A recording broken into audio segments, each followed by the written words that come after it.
Demi bisa merampok tanah rakyat, dia mengatakan, rakyat itu hanya punya hak pakai. Sebenarnya semua adalah tanah negara. Lalu kemudian berkata lagi, dari mana jalannya tanah warisanmu? Emangnya mbahmu menciptakan tanah?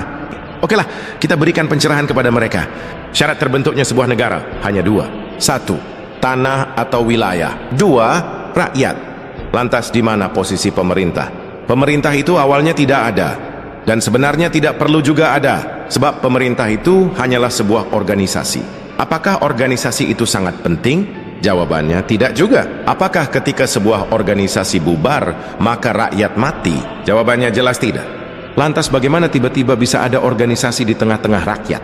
Jadi ketika rakyat itu semakin banyak, maka mereka bermusyawarah untuk mempermudah kehidupan mereka, maka mereka membutuhkan para pembantu.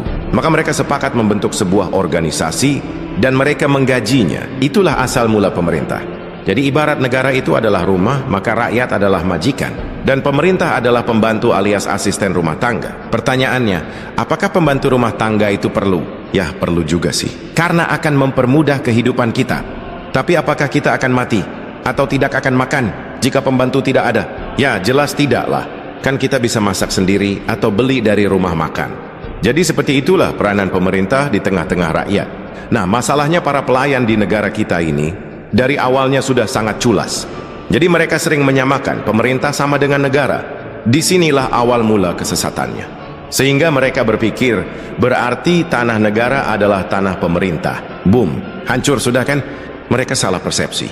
Lalu kemudian menggunakan persepsi yang salah itu untuk mengklaim apa yang bukan miliknya. Jadi perlu Anda ketahui pemerintah dan negara itu berbeda. Oke, untuk meluruskan pemahaman mereka, kita akan pakai istilah Yunani. Sebab Yunani adalah pusat filosofi dunia, di mana hampir semua konstitusi negara-negara di dunia itu diadopsi dari filsafat Yunani. Jadi negara dalam bahasa Yunani disebut hora. Hora artinya adalah tanah atau wilayah tempat tinggal manusia alias rakyat, kampung halaman atau negeri.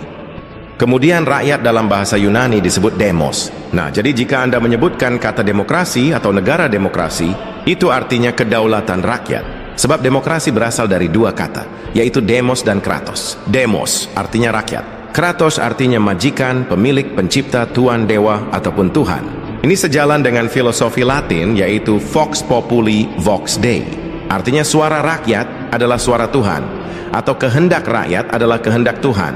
Jadi ibarat negara adalah rumah, maka rakyat adalah penciptanya. Kemudian pemerintah di dalam bahasa Yunani disebut kivernisi, artinya pelayan administrasi, ministry ataupun pembantu rakyat.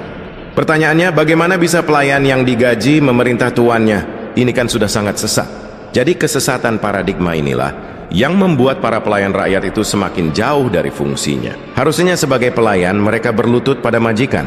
Tapi sekarang akibat kekeliruan dan kesesatan, tiba-tiba kaki pelayan itu malah diletakkan di atas kepala majikannya.